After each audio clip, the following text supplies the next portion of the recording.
Hello friends, welcome back to our channel. जैसा कि आप लोग जान रहे हैं कि हम लोग इग्नू के एमए हिंदी लिटरेचर को सॉल्व कर रहे हैं, उसके क्वेश्चन आंसर को, उसके असाइनमेंट पेपर को।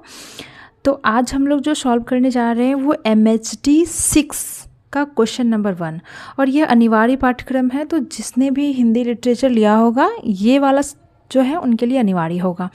तो आइए हम आते हैं प्रश्न 1 पर। प्रश्न 1 है, आदिकालीन साहित्य की पृष्ठभूमि पर प्रकाश डालिए। साहित्यिक रचनाओं के पीछे ऐतिहासिक शक्तियों और सामाजिक संस्थाओं का योगदान होता है।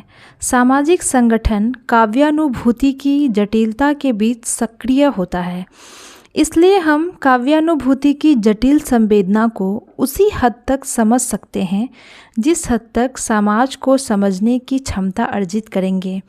समाज की भीतरी गति की पहचान से कलात्मक मूल्यों का प्रतिमान बनेगा। हम चाहे किसी भी युग के साहित्य की चर्चा करें, उसके साहित्य के सामाजिक मूल्य और उसकी कलात्मक व्याख्या के लिए समाज की जानकारी अनिवार्य हो जाती है। इसकी पृष्ठभूमि निम्नलिखित है। पहला है राजनीतिक पृष्ठभूमि। ऐतिहासिक दृष्टि से हिंदी का यह प्रारंभिक काल भारतीय राजनीतिक जीवन के विशृंखल होने का काल है। 7वीं-8वीं शताब्दी से 12वीं शताब्दी तक के राजनीतिक घटना चक्र ने हिंदी साहित्य को भाषा और भाव दोनों ही दृष्टियों से प्रभावित किया। विशृंखलता तथा राजनीतिक असंतुलन के इस युग का प्रारंभ राजवर्धन की मृत्यु के पश्चात उसके अनुज और सशक्त हिंदू सम्राट हर्षवर्धन के सिंहासनारूढ़ होने से होता है। हर्षवर्धन ने वश में कर लिया विरोधियों को अपने प्रतिभा से। दूसरा, सामाजिक पृष्ठभूमि। विदेशियों के भारत आने पर भारतीय समाज में एक प्रकार की हलचल महसूस होने लगी। विदेशियों का हिंदू समाज में घुल मिल जाने से नई जातियों का उदय हुआ। राजपूतों का उदय भी कुछ इसी प्रकार से हुआ था। राजपूत के पास सत्ता होने से समाज में उनका दबदबा बढ़ा। ब्राह्मणों के वर्चस्व को थोड़ा खतरा महसूस हुआ, इसलिए उन्होंने वर्णवाद की कट्टरता को थोड़ा लचीला बनाकर राजपूत को क्षत्रिय की संज्ञा दी। इस युग में शिक्षा की व्यवस्था के अभाव में सांप्रदायिक तनाव, सती प्रथा, स्त्रियों की सुरक्षा के लिए पर्दा प्रथा तथा विविध प्रकार के अंधविश्वासों का बोलबाला था। ब्राह्मण, क्षत्रिय, वैश्य, शूद्र, इन चारों वर्णों की प्रधानता थी तथा अनेक जातियों एवं उपजातियों में बंटकर भारत सामाजिक आदर्श खो चुका था। जाति पाति के बंधन और अधिक कसते जा रहे थे। साधु सन्यासी के शाप और वरदानों के बीच जनता आतंकित थी। तीसरा, आर्थिक क्रियाकलाप। साहित्य और राजनीति, साहित्य और समाज के अंतः संबंधों पर चर्चा करने के उपरांत अब हम साहित्य और अर्थव्यवस्था के बीच के संबंध को समझने की कोशिश करेंगे।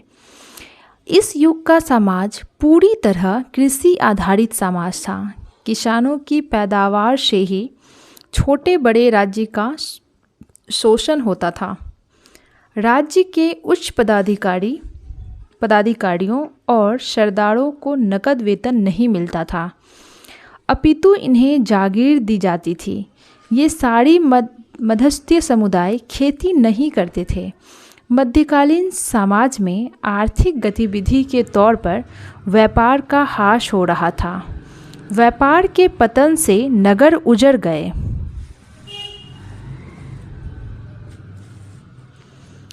चौथा, धार्मिक स्थिति। सम्राट हर्षवर्धन के समय ब्राह्मण और बौद्ध धर्मों का समान आदर था। यद्यपि हर्ष बौद्ध मतावलंबी था और उसके समय में बौद्ध धर्म का पर्याप्त प्रचार प्रसार भी था, तो भी उसमें एक प्रकार की उदारता और धार्मिक सहिष्णुता थी। फलतः उसके समय में विभिन्न धर्मों में आपसी मेलजोल था।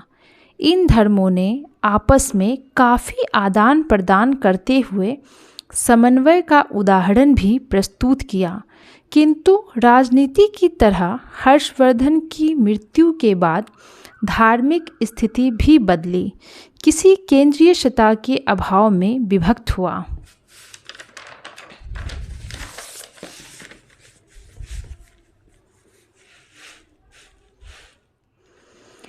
पांचवा है मिश्रित सांस्कृतिक प्रक्रिया। 7वीं से 12वीं शताब्दी का भारत एक मिश्रित संस्कृति के निर्माण की प्रक्रिया में था। मिश्रित कहने का अर्थ है कि उन अनेक धाराएं उसमें आकार मिली और मिलकर लय हुई। संगीत के क्षेत्र में नए नए वाद्य यंत्रों और नए रागों का प्रचलन बढ़ रहा था तथा भारतीय संस्कृति के समावेशी तत्व का विकास हुआ। छठा है आदिकालीन साहित्य का वर्गीकरण। इस काल के साहित्य में धार्मिक, श्रृंगारिक, वीर रस प्रधान आदि अनेक प्रकार की प्रवृत्तियां देखने को मिलती है। हम आदिकालीन साहित्य को निम्न वर्गों में विभाजित कर सकते हैं: सिद्धो साहित्य, नाथ साहित्य, जैन साहित्य, रासो काव्य, लौकिक साहित्य और गद्य रचनाएं। जिसमें से ये सिद्ध, नाथ और जैन, ये 3 जो है वो धर्म संबंधी साहित्य है। इसके साथ ही हमारे इस प्रश्न का उत्तर यहीं पे समाप्त होता है। हम आशा करते हैं कि आपको हमारा यह प्रश्न उत्तर का श्रृंखला अवश्य पसंद आ रहा होगा। आपको असाइनमेंट में किसी भी तरह की समस्या हो रही है या और आप कुछ जानना चाहते हैं या आप और कुछ चाहते हैं तो आप प्लीज़ कमेंट सेक्शन में अपनी राय ज़रूर लिखें।